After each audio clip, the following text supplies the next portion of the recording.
రైట్గా జూబ్లీహిల్స్ ఉప ఎన్నిక ప్రచారం ముగిసింది. తక్షణమే 144 సెక్షన్ జూబ్లీహిల్స్ నియోజకవర్గ వ్యాప్తంగా అమలులోకి వచ్చింది. దీనికి సంబంధించి లేటెస్ట్ అప్డేట్స్ మా ప్రతినిధి ప్రవీణ్ అందిస్తారు. లైవ్ ద్వారా ప్రవీణ్. ఉప ఎన్నికకు కూడా ప్రచారం ముగిసింది. మైకులన్నీ కూడా ఇప్పటివరకే బంద్ పెట్టారు.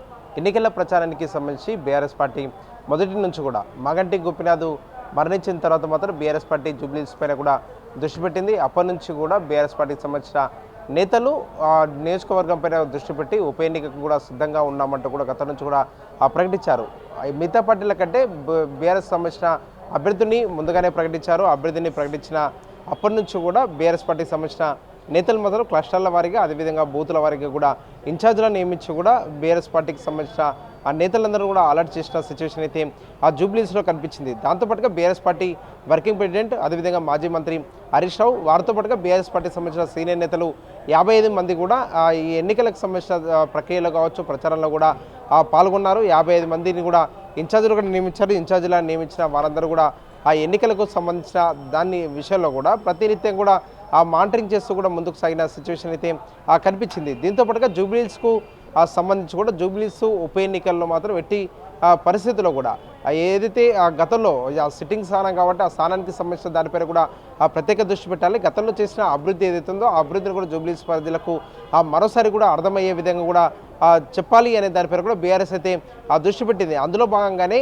తెలంగాణ భవన్ వేదిక కూడా జూబ్లీహిల్స్ నియోజకవర్గానికి 5,300 పైగా కూడా కోట్ల రూపాయలతో కూడా అభివృద్ధి చేసింది. కాబట్టి 5,000 పైగా కూడా 5,000 కోట్ల పైగా కూడా అభివృద్ధి చేసిన ప్రతి సంక్షేమ కార్యక్రమాన్ని కూడా ఆ జూబ్లీహిల్స్ ప్రజల్లోకి తీసుకెళ్లే ప్రయత్నం అయితే చేసిందని చెప్పుకోవచ్చు. దీంతో పాటుగా బాకీ కాలను విడుదల చేసింది. బాకీ కాలను కూడా గడప గడపకు కూడా పంచే ప్రయత్నం అయితే బీఆర్ఎస్ చేసింది. గతంలో ఏదైతే ఎన్నికల మేనిఫెస్టోలో మాత్రం కాంగ్రెస్ అధికారంలోకి రావడానికి ఉపయోగించుకుందో ఆ ఎన్నికల మేనిఫెస్టోలో ఇచ్చిన అంశాలు కూడా నెరవేర్చలేదు. కాబట్టి మరోసారి జూబ్లీహిల్స్ ప్రజలకు కూడా ఈ అంశాన్ని కూడా తెలియజేయాలని చెప్పేసి కూడా ఆ బాకీ కాల ద్వారా మాత్రం ఆ ప్రజల్లోకి వెళ్ళగలిగింది. మాజీ మంత్రులు కూడా గతంలో ఆ మునుగోడు ఉప ఎన్నిక కావచ్చు అదేవిధంగా హుజూరాబాద్ ఉప ఎన్నిక ఇలా ఏ ఎన్నిక వచ్చినా కూడా అక్కడ ఇన్ఛార్జీలు కూడా గతంలో ఆ బీఆర్ఎస్ పార్టీని నియమిస్తున్నాయి. కాబట్టి అదేవిధంగా కూడా జూబ్లీహిల్స్ నియోజకవర్గ ఉప ఎన్నికకు సంబంధించి మాత్రం ఇన్ఛార్జీలు కూడా నియమించి ఆ ఇన్ఛార్జీలందరూ కూడా ఆ ప్రతినిత్యం కూడా జూబ్లీహిల్స్ నియోజకవర్గంలో మాత్రం ఏ విధంగా అడుగులు వేయాలి, అడుగులు వేసిన తర్వాత మాత్రం ఏ విధంగా ఆ ప్రజలకు సంబంధించిన అంశాలు ఇష్యూస్ పైన కూడా ఆ దృష్టి పెట్టాలని చెప్పేసి కూడా ప్రధానంగా కూడా ఫోకస్ చేసిన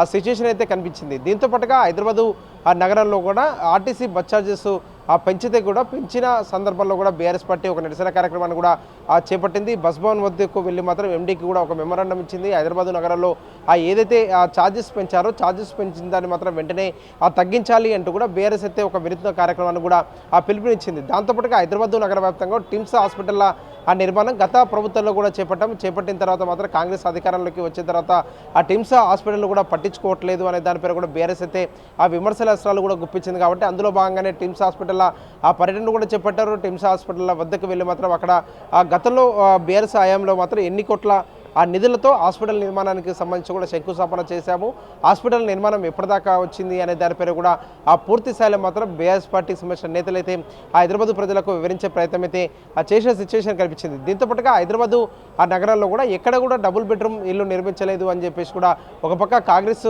ఆరోపణలు చేసిన నేపథ్యంలో మాత్రం హైదరాబాద్ నగరంలోనే 1,00,000 పైగా కూడా డబుల్ బెడ్రూమ్ ఇల్లు నిర్మించామని చెప్పేసి కూడా గత బీఆర్ఎస్ ప్రభుత్వంలో కూడా బీఆర్ఎస్ పార్టీ చెప్తున్న నేపథ్యంలో మాత్రం ఆ డబుల్ బెడ్రూమ్ ఆ ఇళ్ల వద్దకు మాజీ మంత్రి హరీష్ రావు వెళ్ళి అక్కడ కూడా డబుల్ బెడ్రూమ్లను కూడా చూపిస్తూ కూడా హైదరాబాద్ నగరంలో ఆ బీఆర్ఎస్ పార్టీ చేసిన అభివృద్ధికి సంబంధించిన దానిపై కూడా బీఆర్ఎస్ పార్టీ ఎలాంటి అభివృద్ధి చేసింది అనే దానిపై కూడా వివరించే ప్రయత్నం అయితే చేసిన సిచ్యువేషన్ కనిపించింది. దీంతో పాటుగా ఆ కాలనీల వారిగా ఎక్కడైతే బూత్ ఇన్ఛార్జీలు నిర్మించిన తర్వాత మాత్రం ఆ ప్రచారాన్ని కూడా వాళ్ళు నిర్వహిస్తూ వచ్చారు. ప్రచారం నిర్వహించిన తర్వాత మాత్రం అక్కడే ఆ సమావేశాలు నిర్వహించారు. సమావేశాలు నిర్వహించే సమయంలో మాత్రం ఆ సామాజిక వర్గాల వారికి కూడా వారందరితో కూడా ఆ మీటింగులు పెట్టి కూడా గతంలో 10 ఏళ్ల కాలంలో కూడా చేసిన అభివృద్ధి ఏంటంటే దానిపై కూడా వివరించే ఆ ప్రయత్నం చేస్తారు. ఈసారి మాత్రం జూబ్లీహిల్స్ ఉప ఎన్నిక సందర్భంలో మాత్రం బీఆర్ఎస్ పార్టీ ఆ చేరికలపైన కూడా దృష్టి పెట్టింది. చేరికలపైన దృష్టి పెట్టిన సందర్భంలో మాత్రం చేర్చుకునే ఆ వారికి సంబంధించి కూడా జూబ్లీహిల్స్లో మాత్రం ఎవరెవరిని చేసుకోవాలో దానిపైన కూడా ఆ ముందుగానే దృష్టి పెట్టి మాత్రం భారీగా కూడా చేరికలు కూడా చేర్చుకుంది. వారికి సంబంధించిన ఓట్ బ్యాంక్ కూడా బీఆర్ఎస్ పార్టీకి ఉపయోగపడుతుందనే ఆ భావనలో కూడా బీఆర్ఎస్ పార్టీ అయితే ఉన్న సిచ్యువేషన్ కనిపించింది. దీంతో పాటుగా ఆ లోకల్గా మాత్రం కార్నర్ మీటింగ్లు ఏర్పాటు చేసుకున్నారు. అదేవిధంగా కేటీఆర్ రోడ్ షోలు కూడా ఆ 7 డివిజన్లకు సంబంధించి కూడా ప్రతి డివిజన్లో కూడా ఆ రోడ్ షోలు కూడా నిర్వహించారు.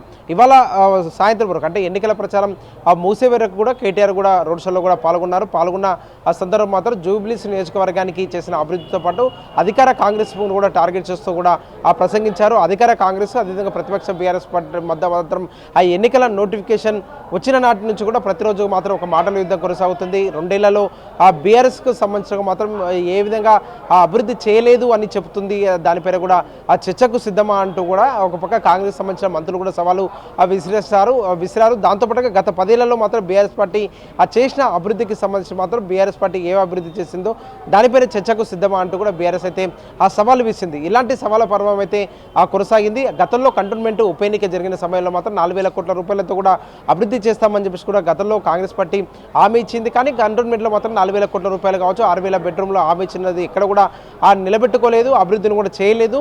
మరోసారికి మాత్రం జూబ్లీహిల్స్ ప్రజలను మాత్రం మోసం చేయడానికి కాంగ్రెస్ అడుగులు వేస్తుంది అంటూ కూడా బీఆర్ఎస్ మాత్రం కాంగ్రెస్ పైన టార్గెట్ చేస్తూ ప్రతినిత్యం కూడా ప్రసంగించిన సిచ్యువేషన్ అయితే కనిపించింది. మాజీ మంత్రి తలసాని శ్రీనివాస్ యాదవ్ కూడా రాష్ట్ర ప్రభుత్వాన్ని కూడా సవాలు విసిరారు.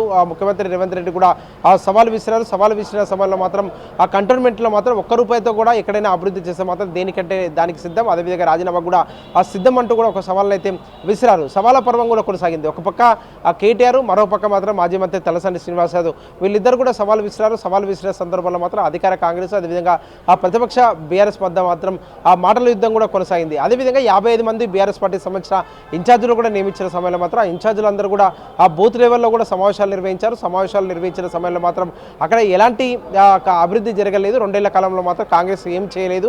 కాంగ్రెస్ గతంలో ఇచ్చిన హామీలను కూడా నెరవేర్చిందా లేదా, ఇలాంటి అంశాల్లో కూడా ప్రజల్లోకి తీసుకెళ్లే ప్రయత్నం చేశారు. అక్కడ కార్నర్ మీటింగ్లు కూడా లోకల్గా ఏర్పాటు చేసుకున్న తర్వాత మాత్రం ప్రతిరోజు కూడా ఆ మాట ముచ్చట అనే కార్యక్రమం ద్వారా మాత్రం అక్కడ లోకల్గా ఉన్న ప్రజలకు సంబంధించిన సమావేశాలు నిర్వహిస్తూ సమస్యలు ఏమున్నాయి అనేది తెలుసుకునే ప్రయత్నం అయితే చేసిన సిచ్యువేషన్ అయితే కనిపించింది. ఇదే సమయంలో మాత్రం కార్నర్ మీటింగ్ల ద్వారా మాత్రం కేటీఆర్ మాత్రం ప్రతిరోజు కూడా ఒక పక్క అధికార కాంగ్రెస్ కావచ్చు, అదేవిధంగా ఇప్పటివరకు బీజేపీకి సంబంధించిన మాత్రం బీజేపీ నేతలు కూడా ప్రచారం చేస్తున్నారు కాబట్టి వారిని కూడా ప్రశ్నిస్తూ అదేవిధంగా టార్గెట్ చేస్తూ కూడా ప్రసంగించిన సిచ్యువేషన్ అయితే కనిపించిందని చెప్పుకోవచ్చు. ఓవరాల్గా హైదరాబాద్ నగరంలో బీఆర్ఎస్ పార్టీ చేసిన అభివృద్ధికి సంబంధించిన అభివృద్ధి సంక్షేమ కార్యక్రమాలు ఏంటి అనే దానిపై కూడా హైదరాబాద్ ప్రజలకు తెలుసు అంటూ కూడా ఇప్పటివరకే కేటీఆర్ అయితే ఒక పక్క ప్రచారాన్ని అయితే నిర్వహించారు. అదేవిధంగా మాజీ మంత్రి హరీష్ రావు కావచ్చు, జయేశ్వర్ రెడ్డి, మాజీ మంత్రులు మల్లారెడ్డి, వారితో పాటుగా సబితా ఇంద్రారెడ్డి, ఇలా గత ప్రభుత్వంలో ఎవరైతే మంత్రులుగా పనిచేశారో పనిచేసిన వారందరూ కూడా ఎన్నికల ప్రచారం నిర్వహించారు. 55 మంది ఇన్ఛార్జీలు, వారి కింద ఒక్కొక్కరి ఆ ఇన్ఛార్జి కింద 20 మంది కార్యకర్తలు కూడా ప్రచారం నిర్వహించే విధంగా కూడా జూబ్లీహిల్స్ మాత్రం ఒక జల్లెడ పట్టారని చెప్పుకోవచ్చు. ప్రతి ఓటర్ను కూడా టచ్ చేసే విధంగా కూడా బీఆర్ఎస్ పార్టీ అయితే ఒక కార్యాచరణ సిద్ధం చేసుకుంది. గతంలో హైదరాబాద్ నగరానికి సంబంధించిన మనతో 2023 ఎన్నికల్లో మాత్రం ఏ విధంగా అయితే హైదరాబాద్ ప్రజలు బీఆర్ఎస్ పార్టీకి పట్టం కట్టారో అదేవిధంగా కూడా ఆ జూబ్లీహిల్స్కి సంబంధించినందుకు మాత్రం జూబ్లీహిల్స్లో కూడా ఎన్నికల ప్రచారం నిర్వహించాలి. గతంలో జరిగిన అభివృద్ధి కావచ్చు, హైదరాబాద్ నగరంలో ఫ్లైఓవర్లు, తెలంగాణ సచివాలయం, కమాండ్ కంట్రోల్, దాంతోపాటుగా ఆ కేబుల్ బ్రిడ్జ్, హైదరాబాద్ నగరంలో ఎలాంటి కట్టడాలు అయితే ఇప్పటివరకు బీఆర్ఎస్ పార్టీ కట్టిందో వాటన్నింటిని కూడా హైదరాబాద్ ప్రజలకు తెలుసు. అదేవిధంగా హైదరాబాద్ ప్రజలకు కూడా ఆ బీఆర్ఎస్ పార్టీ ఏ విధంగా అభివృద్ధి చేస్తుందనే విషయానికి తెలుసు అనే దానిపైన కూడా ఆ బీఆర్ఎస్ అయితే ప్రధానంగా కూడా దృష్టి పెట్టిన సిచ్యువేషన్ అయితే కనిపించింది. ఇవాళ సాయంత్రం 6 గంటల వరకు ఎన్నికల ప్రచారం అయితే ముగిసింది. ఇప్పటివరకు జూబ్లీహిల్స్ నియోజకవర్గ వ్యాప్తంగా కూడా 144 సెక్షన్ కూడా అమల్లో ఉంది.